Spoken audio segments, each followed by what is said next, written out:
If you've been thinking about raising your prices on your detailing services, this episode is for you because I'm going to break down the common pitfalls on why detailers simply can't make money in their business or why they struggle to raise prices, even if they know they have to do it. So it's going to be very, very insightful. And as you'll hear throughout the episode, I talk a lot about numbers and how to diagnose your numbers and what you need to look at. And if you want more in-depth training on all of this, so you get a more thorough look of how do I actually assess my business and see if I'm profitable or what I need to charge or how to look at my numbers, you can find a training module inside of Detailers Growth Academy down below in the description.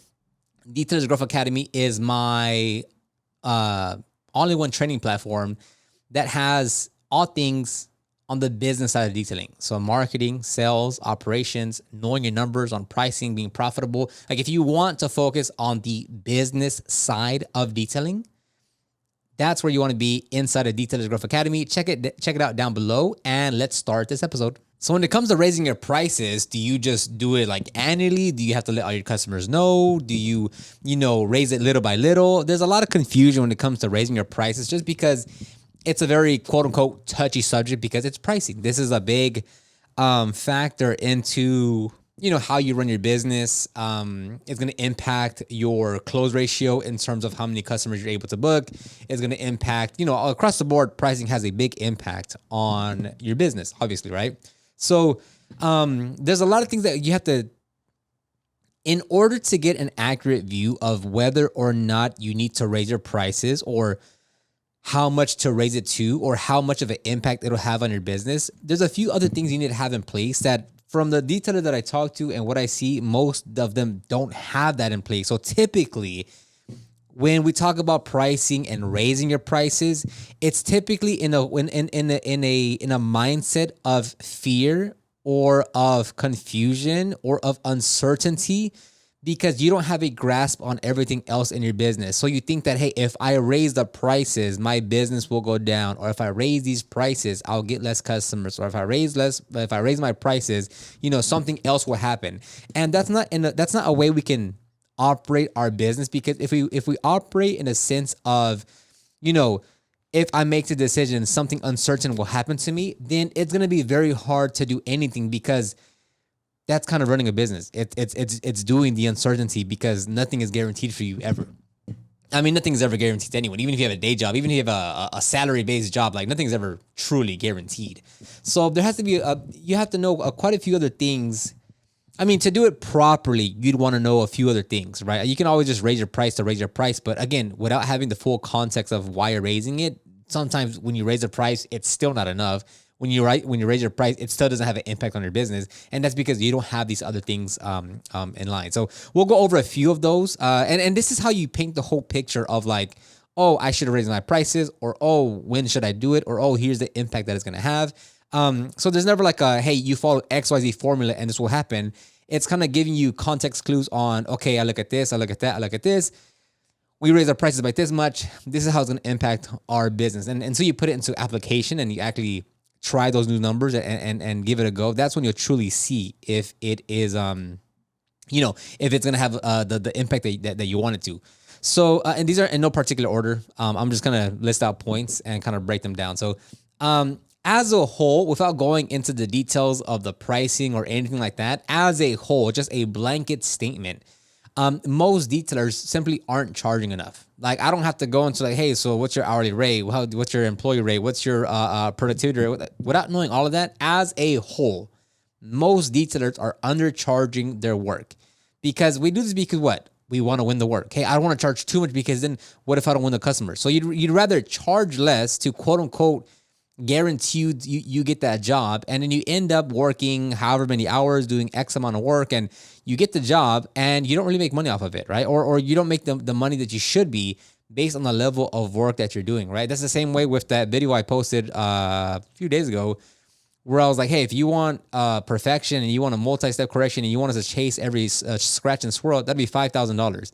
And it was a made-up example, but the premise of it is like, hey, if you wanted to spend double or triple the time chasing the last 10, 15% of the imperfections, well, that's going to go from a $1,500 detail to $5,000, because like that's an exceptionally a lot. That's a lot more work for little gain, but like we're not just gonna do it for free because you want us to be perfect. Like if you want perfect, we're gonna charge perfect pricing because it takes that amount of work and like we have to get that detail with everything. So it's the same premise here of like a lot of detailers simply aren't charging enough, whether it's for correction, whether it's for interior, whether it's for whatever. They simply aren't charging enough. And so like right now, you could probably raise your prices by 15%. It probably wouldn't have an impact on your business because your prices are so low. Even if you raise them by 15%, it's still going to be like not on the premium side of pricing, you know? Because we see that a lot with tint actually, because here, we're not the most expensive. We have 2, 3, 4 other shops that are bigger than us and are more established on the tint side. And, they're charging $7, $8, $9, $1,000, $1,200 for like a full window tint job, right? So that would be like extreme, like on the high end side, they're charging like $1,000 to $1,200 for window tint. Whereas we charge between like $600 to $800 for a window tint. So we're still on the premium side, but we're on the lower end of the premium side. But aside from like the premium shops around here, a lot of other shops are charging $200 for a window tint. In standard, they're charging $99. They're charging $199, $399 for a full vehicle. $399 wouldn't be bad depending on what it is. But the point is, when I talk to other tinters from other shops, I'm like, oh dang, those prices are super cheap. Like those are like, we would never do those prices. And granted, like the other tint shops, like they offer standard, carbon, ceramic plus, what have you. And we only offer ceramic. But that's how we kind of positioned our shop. And that's like the kind of work that we do is like 100% of the jobs that come to us for tint are only done in ceramic. We don't offer any other option aside from ceramic because that's just going to give you the most benefit. And that's just the level of work that we do. So, so as a whole, most detailers are simply undercharging. Flat out, like, especially, and this is 10 out of 10 times. If you have a team, meaning you have a team member, a part-time employee, full-time, does not matter. If you have a team with you, you are for sure underquoting because of these are I've spoken to, and we talk about their business, the numbers, and what they're all doing, and it's like, oh, we talk and we're breaking down numbers, and then like let's say we're into the conversation, and I'm like, hey, and is this just you, or do you have a helper with you? And, oh, that's me and a helper. I'm like, oh. Yeah, your numbers are like, just to say it bluntly, it's like your numbers are trash. Like you can't be charging these numbers, especially if you have someone, like if you just told me all these numbers and you have someone else next to you working with you, you're not profitable. Like I didn't know, like now that you said there's another person working with you, I literally have to know nothing else. These numbers don't make sense anymore and you're undercharging and that's why you're not profitable. That's why your bank account isn't growing. That's why you're having a hard time building up the cash reserves in your account. All that because none of these numbers make sense if you have a team member. And a lot of these numbers don't make sense just by yourself. But it's even worse when you have a team member running such low numbers. So just as a blanket statement, I think most detailers are undercharging. So like if you took nothing else away and you're like, oh, I don't want to listen to this whole episode, start charging more. Raise them by 15%. Just do that. So the next step is like most detailers don't know what they're actually making. Now they'll know what they're charging, right? Like a detailer will like, yeah, well, I know I'm charging $800 for this detail, but they don't know what they're actually making on that detail, right? So what you charge the customer and then what you're making on that job are two different things, And it's going to be different if you're a solo detailer versus if you have a team. Because if you're a solo detailer and it's just you, whether you go over budget and you end up making $17 an hour, which would be terrible, but as an example, and you end up making $17 an hour, it's still just you and it impacts just you. And, you can go over budget and make a little bit less or make a lot less because it's just you. Whereas if you have a team member and you're paying them, well, now like you can go into the negative because if you're running that low, that thin of margins and, you have to pay out your team member plus, you have to pay for everything else. Then at the end of the day, you might be left with actually nothing. Versus when it's just you, like let's say you take 10 hours to do a job and you charge $500, let's say, it's still just your time being taken up. So not that it makes it any better, but at least there is some level of like, it's not as much weight on your shoulder because it's just you, right? Which is still bad. Like if, you're spending 10 hours making $500 like that, that's still pretty bad. But at least, at that level, like you can correct it because it's just you. Like you can just fix it right now and change things up and it's just you.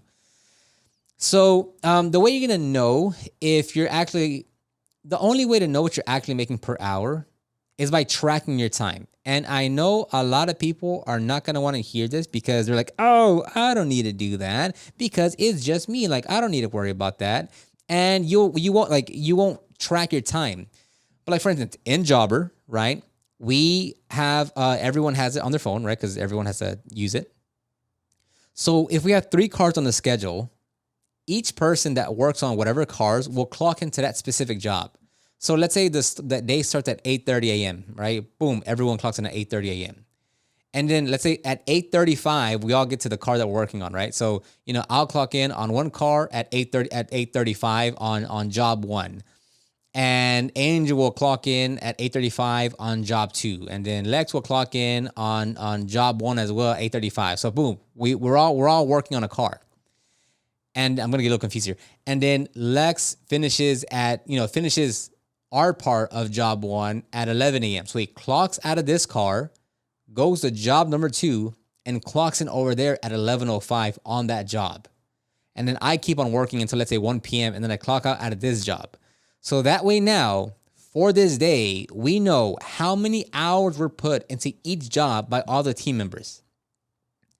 This is how you're actually going to paint a clear picture on how long you're taking on jobs and what you're actually making per hour. Without tracking this and you just kind of guessing like, oh, well, we got there at 9 a.m. We're done about 1, took a 30-minute break, and we took a little bit of time talking to the customer, whatever. It's so easy to trick yourself to say like, oh, it was just 4 hours when it was really 4.5, 5.5 hours, right? And that little 30 minutes, 1 hour doesn't sound like a big deal. But if you're doing, 2 cars a day, even you compound that over a month, it's like, oh, that adds up a lot. You thought it was taking you, 4 hours. And then you look at all the numbers like, oh, we're actually taking 6 hours on average on all these cars. So realistically, we're not accounting for 35 hours of extra work that we're doing that we're just giving away for free, right? As a made-up example, I'm not doing any math right now. But without tracking your hours on these jobs, you literally will have no clue what you're making. And the more and more cars you get, and the more active you are, and let's say you have a team member, and now there's 2 people working on cars, and maybe there's 2 cars at a time, this is when you start to lose track of everything. And if you're having the trouble doing it by yourself or with one team member, you're going to have even more trouble doing it in the future if you want to get the 3-4 team members and do 3, 4, 5 cars a day. It's only going to get worse. And yes, it is annoying to clock in and out on every job. Like it's just one extra thing you have to do. But it's the business insights that you need, business insights in terms of like the data, the information. It's the business insights that you need to be able to look at the numbers and say, hey, what's going on with the business and what's going on with the numbers? Because without tracking it, you are not going to know anything. Like you literally cannot, and I don't say this in a mean way or like I'm better than you. It's just like the actual truth of what's going to happen. You can't then, like, because I talk to detailers, right? And I'll talk to a detailer and we're like, oh, so here's what we do and whatever. And I ask them, like, oh, so do you track your hours? Do you know how long you take? And they're like, oh, well, sometimes it's like, you can't give me an objective number. And the way you're trying to kind of explain it to me just goes to show like how lost you are in the numbers. So like you can say this and say that, but at the end of it, like a part of why you don't know why the numbers aren't working and why your business isn't where you want it to be is simply due to the fact that like you're lying to yourself. That you don't know your numbers on every job. And I get it. It is annoying to clock in and out. Like we struggle to do it sometimes if it's like a really busy day. There's times where like, oh, like it's 4:00. We still have quite a bit of work to do in the car. They're picking it up at 5:15. It's like, all right, like skip the clock out. We'll try to adjust it later. Just get to the next car. It happens because it's quite cumbersome. But you have to do your absolute best. Like this is the part of running a business. This is the part of like, oh yeah, hey, this is a task that we have to complete because like we have to be able to pull these reports at the end of the day, at the end of the month, at the end of the year to understand where our numbers are going. So it's going to be different for every tool out there, like CRM, right? Whether you're using Jobber or Urable or ShopMonkey or House Call Pro or Field or any of these other dozen applications, it's going to be different. But you have to be able to say, okay, I'm going to clock in at the start of the day. Let's say 8:30. Like, hey, okay, that's when the day starts. And then you're gonna clock in on every job. So hey, okay, we left the shop at 8 at my the home garage at 8:30, got to the customer's house at 9. So the general clock in time will be 8:30, and then you clock in on the first job at 9 a.m. Right? It should be like in Jobber, it's pretty easy. Like you go to the job and you clock in on the job, right? And then it's gonna go from 9 to 11, let's say 9 to 12, and then boom, clock out for lunch on the job. You're gonna clock out for lunch, and then you have to clock out for the day because you're gonna go on lunch, right? So you clock out of the job, clock out for the shift. And then lunch is from 12 to 12:45. So at 12:45, you clock back in for the day. And then at 12:45, you clock back in for the car. And then you work like, let's say another hour, let's just say. So now you clock back out of the job, but you still stay clocked in for the shift because like you're moving on to the next vehicle. So now you'll see, and let's say you repeat that process for the second vehicle, the third vehicle, how many cars you have for that day. So now you see at the end of the day, or whenever you want to pull that report, you'll say, okay, hey, this is the amount of hours that we spent. And let's say like maybe it's the end of the day, you want to see your number. So now you'd say, okay, hey, for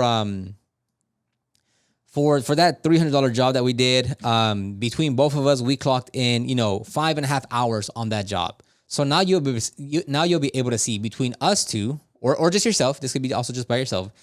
You say, we took 5 hours on that job. So if we charged $300 for that job and we spent 5 budgeted hours on that job, then we made $60 an hour.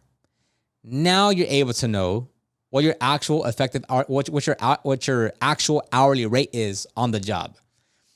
The other part that this helps with is that then you also be able to see what I call your productivity rate. Someone else might call it your efficiency rate. Someone else might call it your clocked in rate. But essentially is of an 8-hour day, how much time are you spending working on a car versus not working on a car? Right? Or clocked in on a job versus general clocked in time. Because now, let's say you have, and it doesn't even matter. Actually, it does matter, but for the sake of the argument, I won't talk about it. But let's say, out of an 8 hour, so like the productivity rate is you want to have the highest productivity rate in terms of percentage, right? So like if it's a 80% productivity rate, that's really good. 85, really good. 90, really, really good. You're probably overworking them, but 90 is really good. You won't get 100 because you just won't get 100. But now if you're falling at 70%, now you're like, ooh, okay, pushing it a little bit. 75 is like, okay, you might be in the gray zone still, might be good. But you get down to 70%, 65%, 60% productivity rate. Now you're saying, okay, now we're wasting a lot of time, and not just time, but money that we're paying out to the employee that they're on the clock while not producing revenue because we keep on driving a lot, or we're like at the shop too long, or we keep on waiting too long at the home garage or what have you. So the productivity rate is simply to look at in a given week, how much time are we spending clocked in on a job versus clocked in general, right? So let's say out of an 8-hour work week, let's say you work 40 hours a week, right? And a good productivity rate, let's call it 80%. Let's say 75%. 75%, depending on what you're doing, it's not bad either. Let's say 75%. So that means out of a 40-hour work week, 30 hours, 75% productivity rate, 30 hours are spent working on a vehicle. The other 10% is spent on whatever else, prepping the van, driving, waiting around, doing nothing. Now okay, 30 hours is spent working because we only produce revenue on the labor. That's the only time where we make money. So the less time you spend driving, the less time you spend prepping the van at the home garage, the less time you spend doing these other things and more time on the car working, you'll have a bigger impact on your numbers. Which is why in this regard, route density makes a big difference. Because if you're driving 30 minutes one way, 20 minutes this way, 30 minutes this way, 20 minutes this way, you naturally will spend more time driving and your productivity rate will take a hit. Because now, let's say at 75%, that's 30 hours spent working, producing revenue, which is good. You want revenue. If you fall down to 65%, you are now spending 26 hours working on vehicles and making money, and the other 14 hours doing nothing. And again, on the business owner side, right, if you're running payroll and all this, that means 14 hours in a week, you're paying that employee to just do nothing because they're not producing revenue. They're at the home garage, they're prepping the van, they're maybe bringing things down at the end of the day, that's driving from job to job. That's 14 hours just gone, paying them just to drive around, or paying them to be in the passenger seat with you, doing whatever. So the higher we can get this number to, like, let's say 80%, now that's 32 hours out of the week is spent working on a customer's vehicle and producing revenue, and only 8 hours spent, doing whatever else. And that's why I say, like, if you get 100%, that means they're not clocking in properly, because naturally, like, there's going to be drive time, right? So you won't hit 100, you won't hit 90, because, like, there's going to be drive time, there's going to be prepping, there's going to be some things that happen. So you won't hit 100 or 90, because that means out of a 40-hour work week, 36 hours is spent working on a car, and only 4 hours is spent doing non-labor revenue, right? Which is, again, like, I mean, maybe it's doable, but, like, they could just, you don't have to work them like a dog like that. So, I mean, maybe you can, depending on your route density and the services, but that's the whole point. But in this regard, this is why clocking in and tracking in this number is so important, because now you'll see that, like, hey man, yeah, like, let's say you can look at the report and say, yeah, last week, like, we spent, combined, 25 hours just driving around, versus, let's say you switch up your marketing and where you're targeting your customers, and you bring that down for the week to 5 hours of driving, let's say, as an example, right? That's a pretty big difference. Like, even when we did our first commercial, window tint job, like architectural, we charged $240 for some tint, and we drove 5 minutes. Fantastic. We drove 5 minutes, charged $240. Took us a little longer because that was our first one, so it's like an hour and a half. And then we drove right back. 10-minute drive time in total. Now, if that job was 30 minutes away, so in total, like, let's say it took us an hour and a half, and then we came back. So in total, including drive time, we are looking at an hour and 40 minutes, let's say. And there's 2 of us, right? So call it even 3 hours to go there and back between 2 people, right? So it took us 3 hours in total hours. Now, let's say that same $240 that we charged, except we drove 30 minutes out. Okay? So now we drive 30 minutes, we spend an hour and a half there, and then we drive 30 minutes back. So now in total, that is now 2.5 hours. But remember, on the drive time, there's 2 people.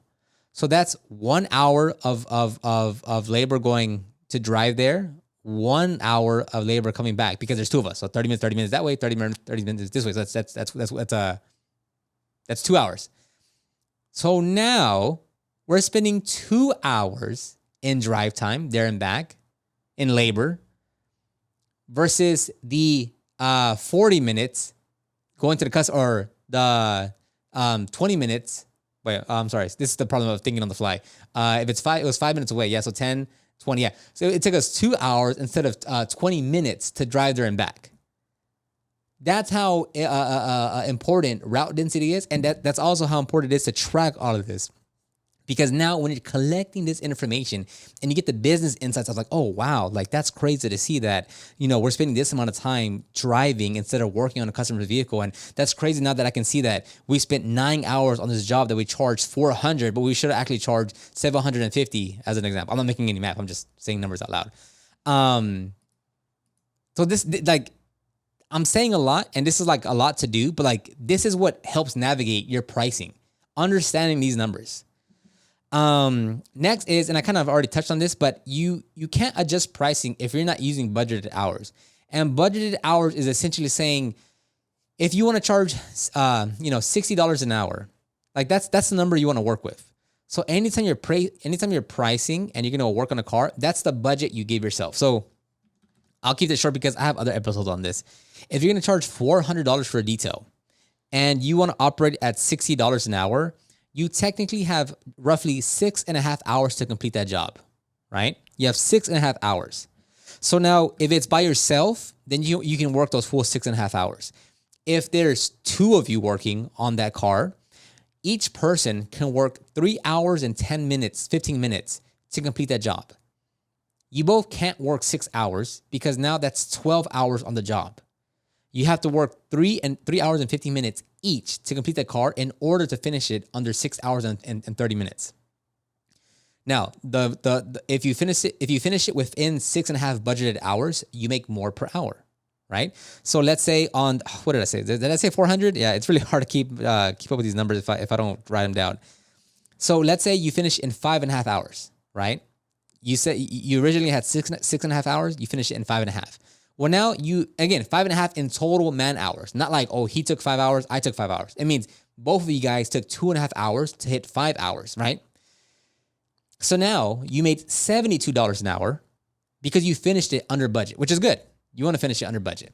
Now, on that same note, let's say now it takes you 7.5 hours to complete that job, right? Again, remember, not per person, in total man hours, right? So now at 7.5 hours, you now made $53 an hour. So budgeted hours is essentially telling you what's your budget in terms of how many man hours you can put on this car.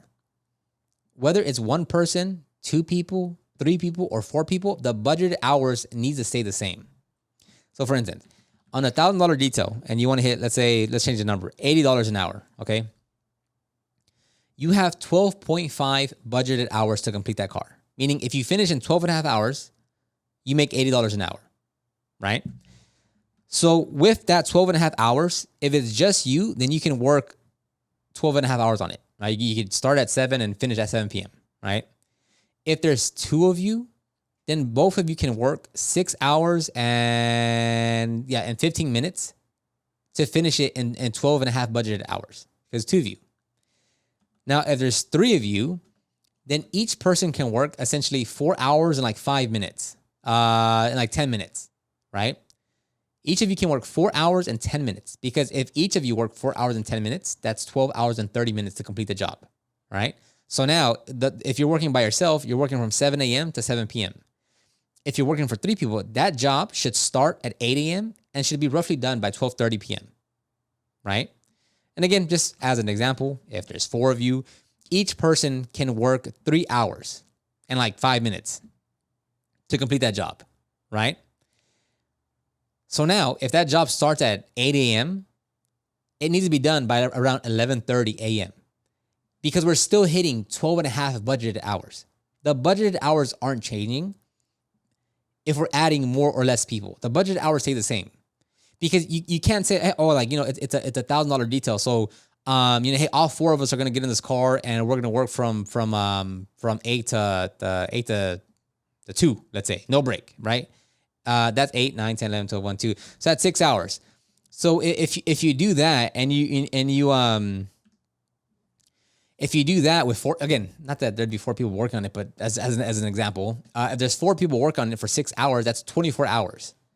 So that means now on that same $1,000 detail, if you spend 24 man hours on that job, you will make $41 an hour, essentially, on that job. So that's another factor of what you need to know in order to raise your prices. Next thing is the 25% rule. Now, this one is not only if you have a team, which a lot of people will say like, oh, well, I don't have an employee. The rule is you want to pay your employee, which if you're running this properly, you should look at yourself as an employee. You're an employee inside the business. You are not a business owner. You are an employee. You want to pay yourself 25% less of what you charge to the customer. Yeah, that's right. 25. You should pay yourself 25% of what you charge to the customer, or you want to keep it under. So if you as a business owner, if you want to pay yourself $20 an hour, then you need to charge the customer at a minimum of basically call it $100 an hour, more like $90 an hour, I think. But basically, you want to make sure you keep that fraction.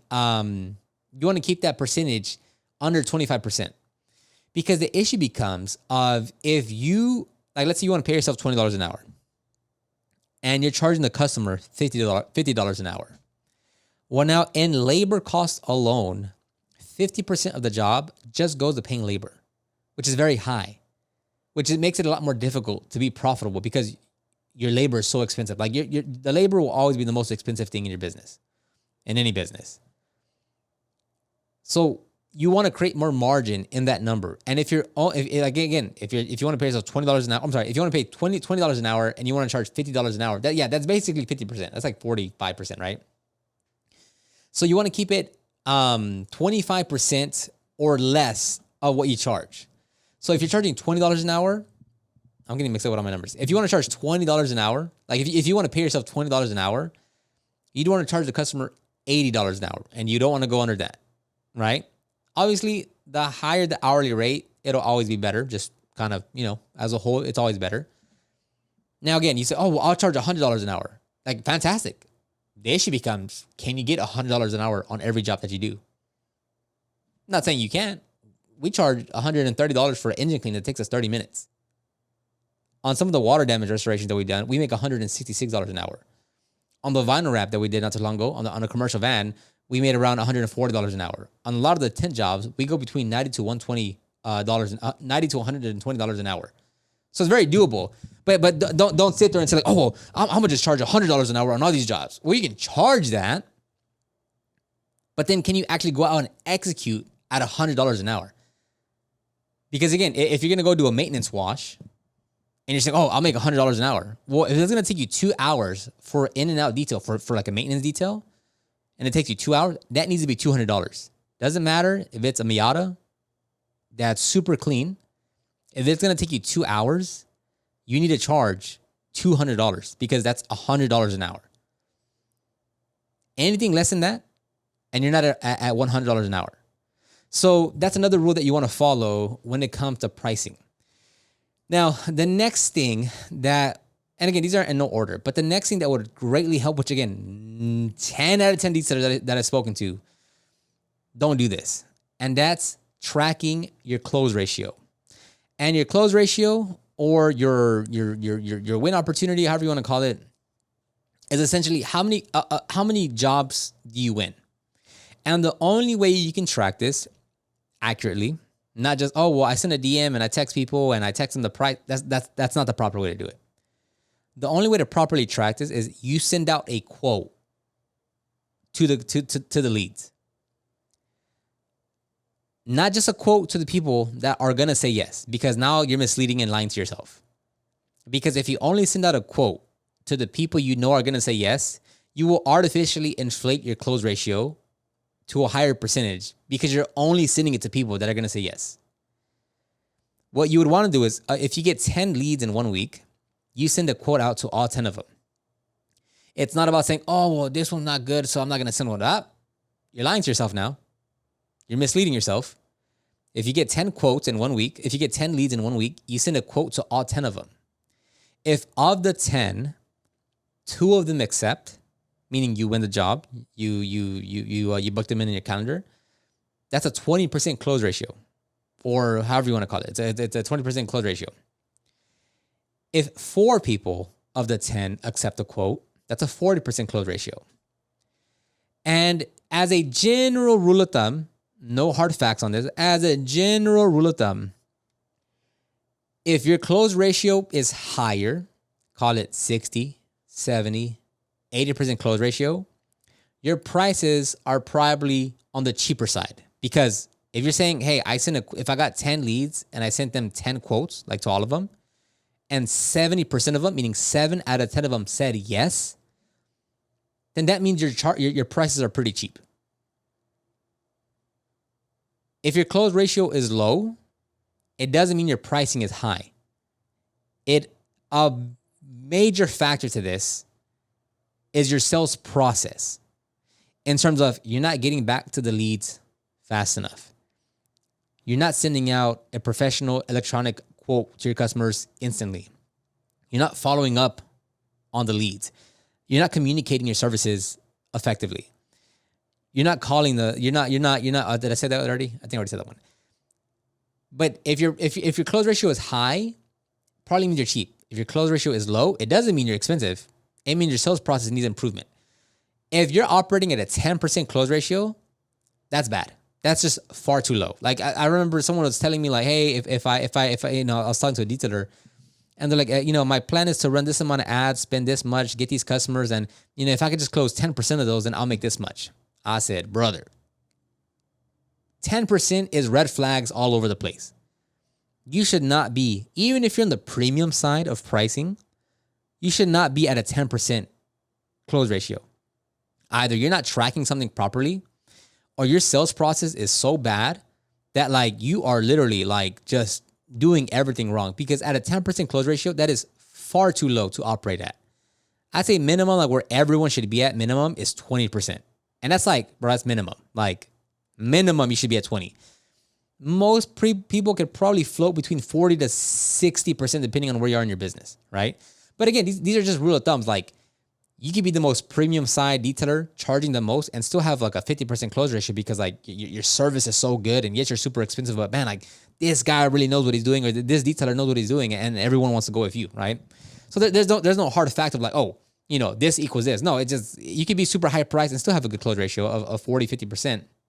Well, 40% is still, like right now we're floating around like 45%, right? And again, because we use Jobber, we're able to see like, oh, our close ratio in this month was this.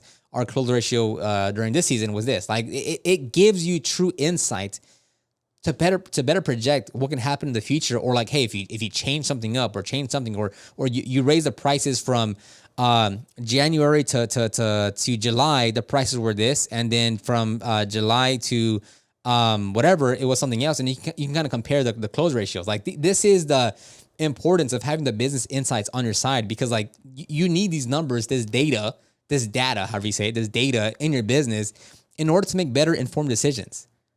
Now, take everything I just said right here, and let's say you do none of it. Well, that's why you're left in the dark, because all this gives you the insight in order to make decisions on your business, in order to say, hey, maybe we should increase our pricing because our close ratio is so high. Hey, we're closing at a 10% close ratio. That is garbage. We need to fix our close ratio. Hey, we're actually not making any money on any of the jobs that we quote because we are taking far too long. Hey, maybe we need to raise our prices and add more budgeted hours so we have more time to do the job right. Like this is what gives you insight into making decisions in your business. This is what helps navigate your marketing and your growth and whether you need to hire someone. These are the things that influence your business on the back end. This isn't about, oh, let me go find another polish to use, or let me go see what that polish is about, or they just released a new car wash soap. Let me go try that. This has nothing to do with that. And it doesn't have an impact on your business. Choosing another car wash soap isn't the same as figuring out these numbers and tracking these numbers. Like this is hyper important to do in your business. And without it, you will you are flying blind without doing this. There's no way about it. You can say, oh, well, you're flying blind. It's just, you're in the dark at all times without tracking this. So start tracking this. Hopefully you learned something. I'll cover more. If there's anything specific that I need to cover, I have other episodes going over these things as well. So if maybe you missed it, or you want me to go over anything more specific about this, but let me know if you do in the comment section down below. If you want to check out the training to Detailers Growth Academy, everything I just talked about right here is mentioned in the training as well, and it goes very in depth. And one thing I want to do is create like a worksheet that you can just like follow. I don't have that yet. I have all the material and the content. I just want to like create an actual worksheet that you can follow the plugin and figure out all these numbers. Anyways, I'll talk to you guys on the next one.